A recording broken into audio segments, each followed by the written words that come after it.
Good morning, everyone, and welcome to this month's episode of Question Pro's Fireside Chats. I am hugely excited to be joined today by Kelvin Waters.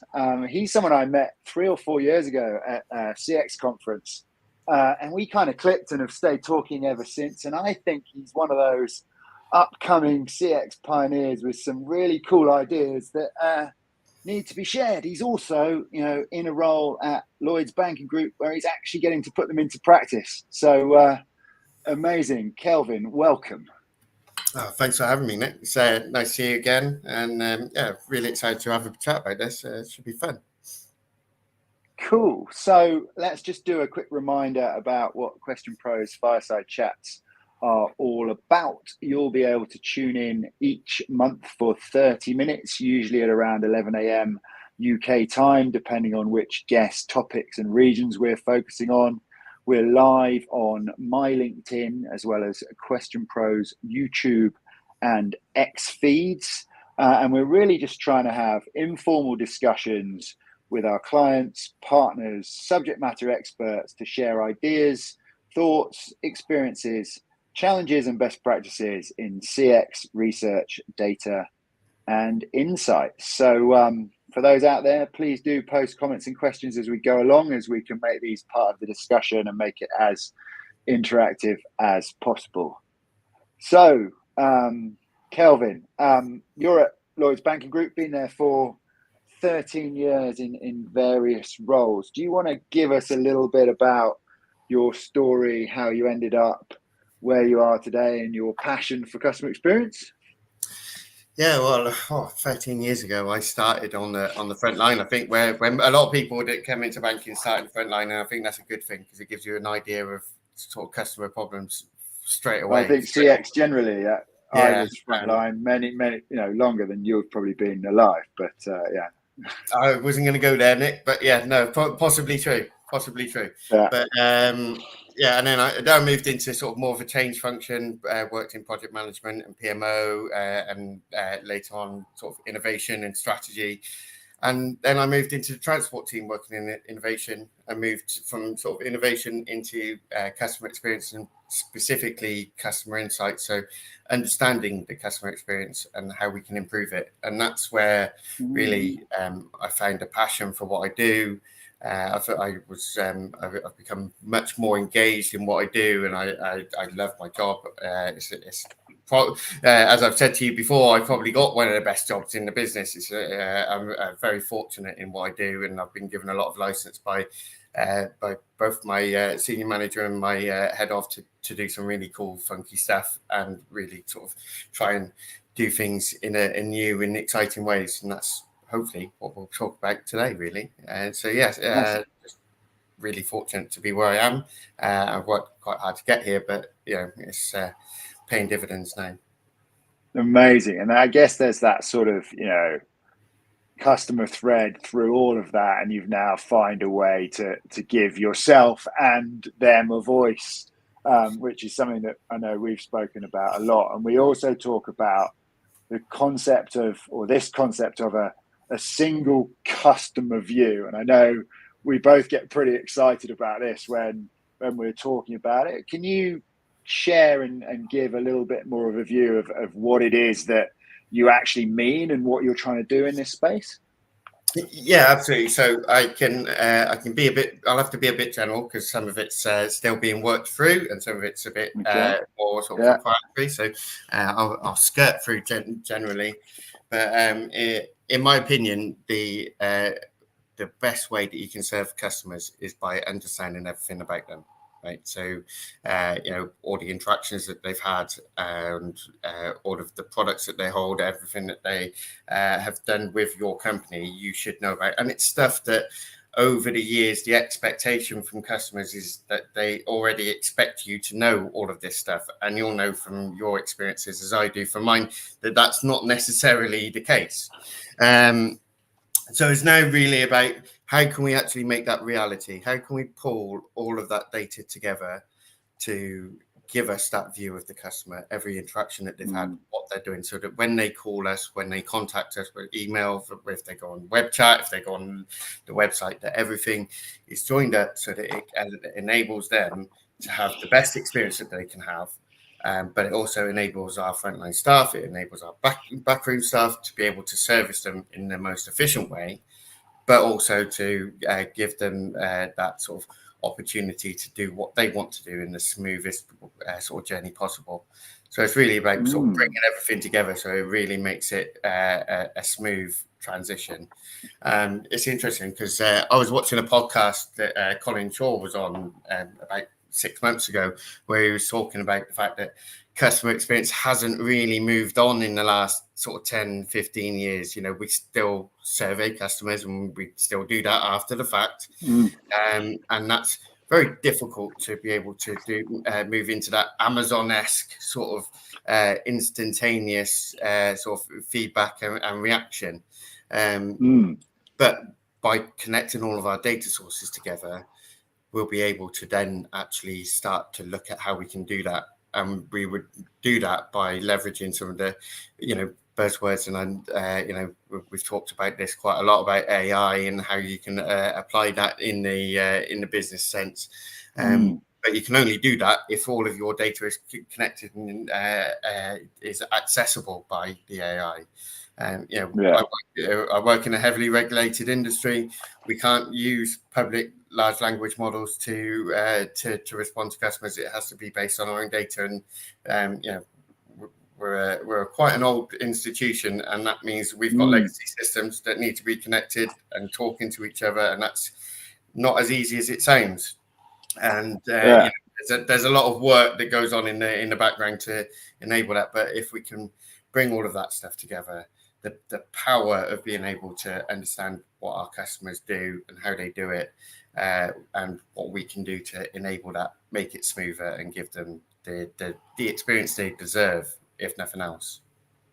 Yeah, that's so exciting, dude. I always think that when I talk to you, and I think, you've alluded to that no small undertaking, right? Organizations have huge amounts of data now, and trying to get it into one usable view. I mean, I take my hat off to you, the sort of amount of doors you must have had to go and batter down and talk to, and IT folk you've got to get to know. What sort of tactics have you used? What sort of data are you looking at? Any tips for others thinking, I'd love to do something similar, but I don't know even where to start, right? Because there's so much data. Yeah, and that's the biggest challenge. So I mean, it's getting to know your stakeholders to begin with, and what doors you have to knock down is the first step, and how you're going to thread all of that data together, because there's got to be a single thread that goes through all of that data for it to be able to be stitched together. Because otherwise, you need to be sure that the customer you're talking to is the customer that you're looking at on the screen. All of that data needs to be pulled together. You need to understand the architecture, the infrastructure that goes behind it, and how you pull all of those threads into one seamless view of that customer. So it's a massive undertaking. There's a lot of challenges behind it, and there's a lot of work still to be done. But the ambition should be that you keep that North Star of, let's make sure that what we're doing is in the benefit of the customers and our colleagues. Yeah, brilliant. And I think of this, and I've thought about trying to do it before, and I've sort of got this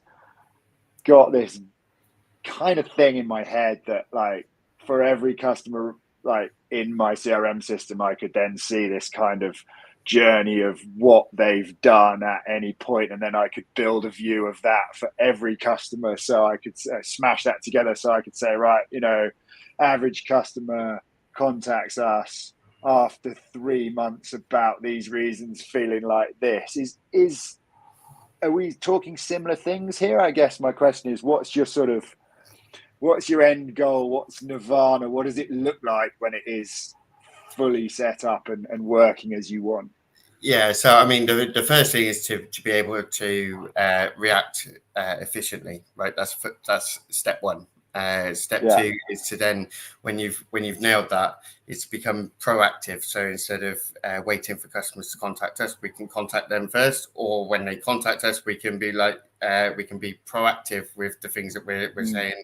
So if there's things that will give them an advantage, so if they contact us and we can identify that there's something that they could change about their contract that would make it beneficial for them, we can let them know, and we can sort of work together. The ultimate nirvana would be being sort of predictive with our analysis and predictive with the way that we contact customers. So moving from a customer does something and we then contact them, but to be, this is something that's going to happen to you in 6 months' time. Let's sort it now so that you're in the best possible place, or you're sort of not encumbered by sort of slower processes. And that's the ultimate nirvana, is taking it from being very reactive to a customer contacting us to being able to sort of predict their needs and sort of resolve them before it becomes a challenge, before it becomes a problem. And that's the glorious thing about customer experience, though, right? And we've talked about this several times before, that the job's never done, right? You'll never get 100% satisfaction with any experience. But that's the benefit, and that's the great thing about customer experience roles, is that you'll never get there, and even if you get anywhere close, something will happen, or in the wider market that will change expectations, and then you've got to up your game again. So the role's never ever going to finish. The job's never going to be done, but we can certainly improve things every time we move, and iteratively and continuously learn, and that's the ultimate nirvana. And I guess that's so true, isn't it? Is that, like, customer expectations are just constantly evolving. You're in banking. I was in a TV company who, maybe you're thinking they're a little bit ahead of the curve because they're quite techy, and then you've got Amazon doing stuff that people haven't ever done before.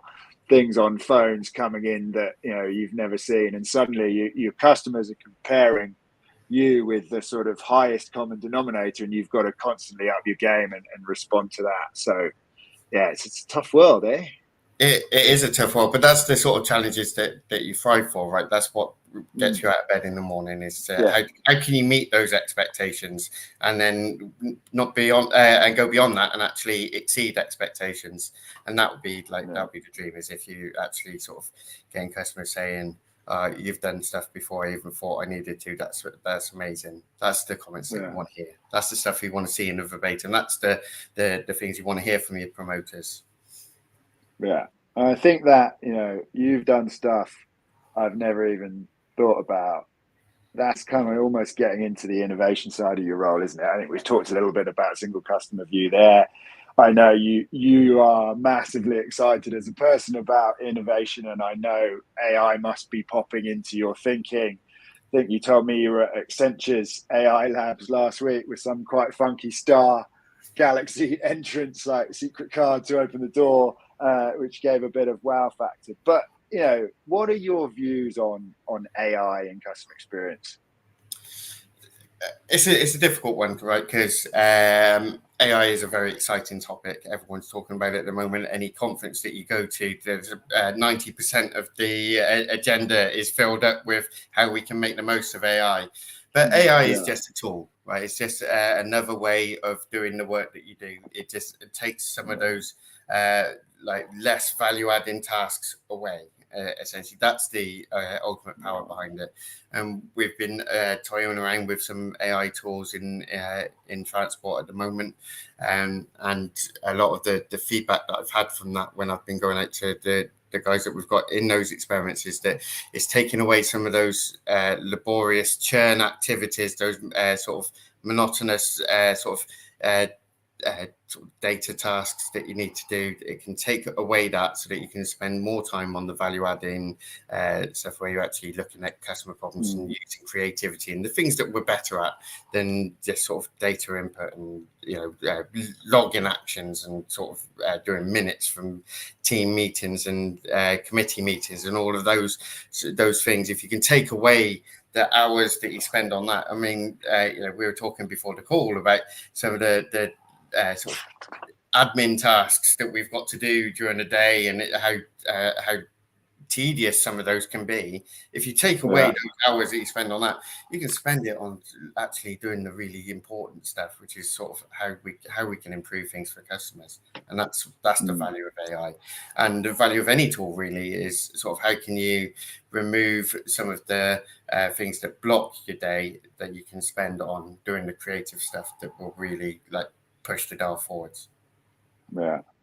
Very similar view, actually, to somebody I was speaking on the last one of these, Tushar from N2AI, and the quote he used, which I loved, was, "You think of your humans as Batman, AI is your Robin, right? It's just doing all the stuff around the sides to make the humans look good." And I think that kind of plays back, doesn't it, to your single customer view piece. I mean, there must be AI crunching some of the data to give that view, then to the sort of next best action type stuff we were alluding to, like what is telling the human what the best thing is to do. And it's sort of, taking that grunt work away so you can focus on what's important. Absolutely, and there's a build on that as well, which is that data isn't very accessible, right? Or historically it hasn't been, and even with AI up until ChatGPT came out was pretty much in the domain of those that could do coding. And I've got a little experience with coding, but there's no way that I would ever even consider approaching AI up until about a year and a half ago. But now it makes it accessible, right? You don't need any coding knowledge. You don't need anything, any degree to be able to understand and use and apply AI. What you need is a passion and a logical brain. That's the two things that you need. But it makes it accessible. But the trick then is how do you actually then standardize the approach with AI, the prompt crafting and engineering, so that you're getting a consistent view, because democratizing data is a great thing to do. But if you don't have those guardrails of making sure that you got the consistency behind it, then if you look at something, you might get to one decision. If I look at the data and ask a prompt in a different way, I might come to a different decision. You need to be able to ensure that there's consistency across the approach so that what you see and I see comes out with the same result. And that's the tricky bit, but that's where AI can really help. But you just need those guardrails in place to be able to do that, and how you apply it across different. And I guess also come up with the result that the company wants you to come up with, particularly in a heavily regulated financial services type business. I always sort of thought, trying to do some stuff at Kazoo, actually, that almost your own knowledge solution that feeds the model, that feeds the sort of brain of the AI is the important, or one of the most important things to get right, because otherwise, how do you know that it's going to return the right stuff? Exactly. You kind of touched on that a little bit earlier, right? With the comment that you can't use these public models.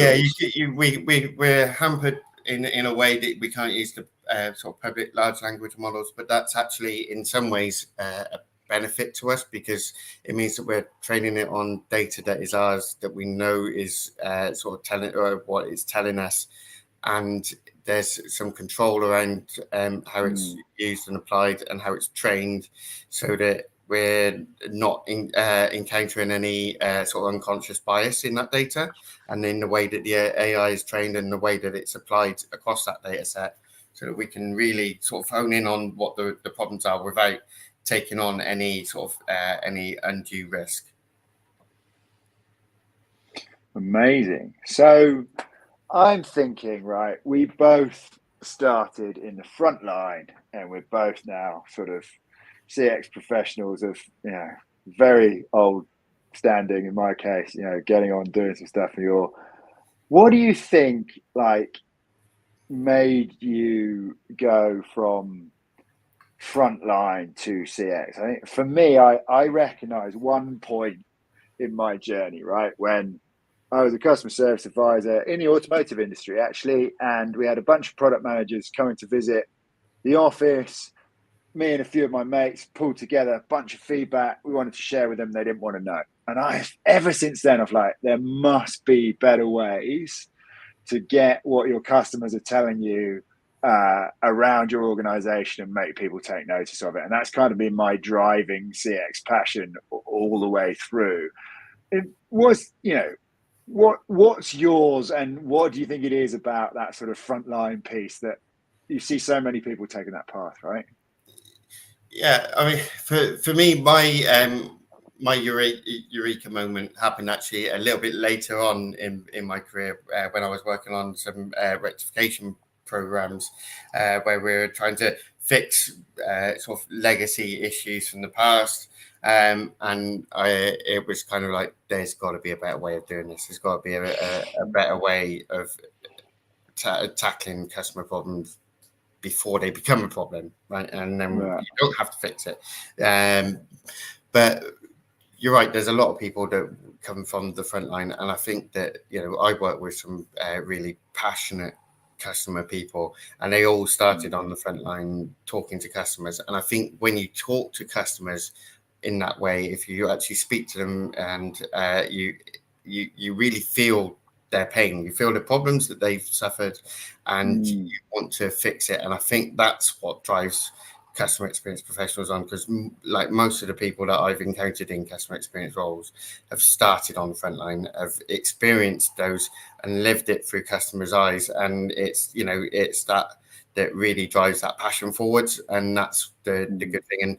And something that I've seen it across a lot of the areas, but transport in particular is one where that passion is really sort of built on, and is a foundation of our team, and it really drives forwards. And you see it in a lot of the colleagues that I work with are so passionate about the customer and doing the right thing. Customers, that it's inspiring. It makes you happy to go to work. It makes you happy to go into an office for a change. For the last couple of years, we've been lucky enough to work from home, but now we're moving back into the offices, going into the office, but talking to people that are so passionate about fixing things for customers is inspiring. Right? It gives you that little bit of a boost on a dreary Monday morning when you don't really want to be there, and then suddenly you start having a conversation with somebody, and you start thinking, actually, no, we can fix this, we can do this, and then it gives you that buzz to really drive you forward. Totally, and that is similar, that human connection, that emotional connection with people, for me, has always been, really important. And I kind of think of CX as, are we achieving the outcome they expected? How did we make them feel, and how easy was it? And that's all wrapping up those, human emotions, getting into, just thinking about, what if it was me in those shoes, and what would I expect or want, and then being able to just sort of, speak to other people in the organizations to try and transfer a bit of that and make it happen. So I love that passion that comes through, every time. Yeah, no, and you know what, the funny thing is, so when the FCA released the consumer duty guidelines and the rules that they put in last July, that really pushed forward a step change. We were seeing it to a degree, right, where we were moving away from the cold facts and figures and moving into emotions and how customers are feeling, rather than just like, what's the experience that they've had. It's not just about the that they've taken, but it's about how they feel when they take those steps, and how do you improve that feeling, how do you improve that sentiment, and how do you make sure that the emotion that they're feeling is a positive emotion, rather than feeling pressured or stressed or upset, or any of those negative emotions don't lead to good customer experience. They don't lead to a good customer experience score at the end of it either. But the important thing is, how do you address that? And consumer duty, really, although obviously a massive challenge and very complicated process to go through, and trying to measure that, but it really made a step change where we could actually look at it and go from the customer outcome. And the customer outcome is now more based in how do they feel, how do we improve the feeling that they've had, and if you're happy and you're feeling positive, you typically understand things better. You're in a better position to take on information, and that's important because, you know, especially when you're talking about banking or finance or anything around sort of those complicated issues, you need to be in the right frame of mind to be able to absorb information. And then how do you not only absorb it, but how do you retain it for future reference? Because, you know, some of the contracts that we've got are not like a one and done, or, you know, an Amazon where you buy something, it gets delivered the next day, and you give that a big thumbs up, and that's the end of it. You know, and then you don't think about it again ever. With a finance contract, particularly in motor, for example, it typically lasts 3 or 4 years. So how do you retain information? You're given the information at your onboarding stage at point of sale, but how do you retain that for 3, 4 years? Because you might not need that information that you told three years ago. But when you get to the end of the contract, how do you retain that? You need to know it. How do you make sure that it sticks so that when they actually need it, that information is there, or they know where to access it? Yeah. So is your single customer view going to have how people felt as well in it? It sure hopefully will. Yeah. You know, touch wood, everything will go smoothly. But the idea is that we'll be able to retain things like sentiment and the emotional intensity of various touch points, and then you can see where that customer journey goes. And we've done research before where if you nail the onboarding process, it tends to be, the customer tends to be happier all the way through the contract. And if you mess it up at the start, then it's very difficult to get that customers get them back. Yeah. So how do you do that? How do you sort of seamlessly improve the entire journey? And the only way you can do that is with data, right? And the only way you can access that level of data and the size of data that we'll have is by applying an artificial intelligence engine to be able to analyze it and do all of that stuff in the background, so that we get that clear story at the top end that we can actually go and action. Love that. I once built a dashboard. I've probably told you. I'm going to say it on here. I think it'd be the first time I've said it on here. All of my customer service contacts over a quarter, top 10 emotions. So rather than doing a CSAT score or whatever, just the emotions of people when they contacted us. And you look at the start of the call and the end of the call. And what we had was like 8 or 9 emotions bubbling along the bottom. At the start of the call, we had confusion really high coming down. And at the end of the call, we had happiness really low going up. And I think, you know, understanding that in the context of customer service, how you're making your customers feel is just gold, rather than hey, 5 out of 5 or 4.8 out of 5. It's like you really know, and you can go back to your frontline staff and tell that story of this is how you're making people feel, guys. And I think, you know, wrapping this up, Kelvin, we're running out of time. You know, for you guys to be able to have a view of like everything your customers done, how you've made them feel along that, and, you know, be able to leverage that and have other people having conversations with them, being aware of that, and you get that done, I take my hat off to you in a hugely big way. And I wish you all the best of luck for it. But yeah, what an amazing thing to be working on. Yeah, no, absolutely. Because, you know, it's stressful enough contacting a company, any company, you know, and it's not one that's you don't do it lightly, right? You'd rather just you set it up and then forget all about it. But to be able to take away that stress, to be able to take away that pain, and ensure that the experiences they receive are good and make them feel good is the ultimate aim, and that's hopefully where we'll get to at some point. Awesome. Kelvin, thank you so much. To everyone listening, thank you. We'll be taking a summer break for the month of August, so we'll have our next fireside chat in the month of September. Thanks, everyone. Happy Friday. Bye-bye.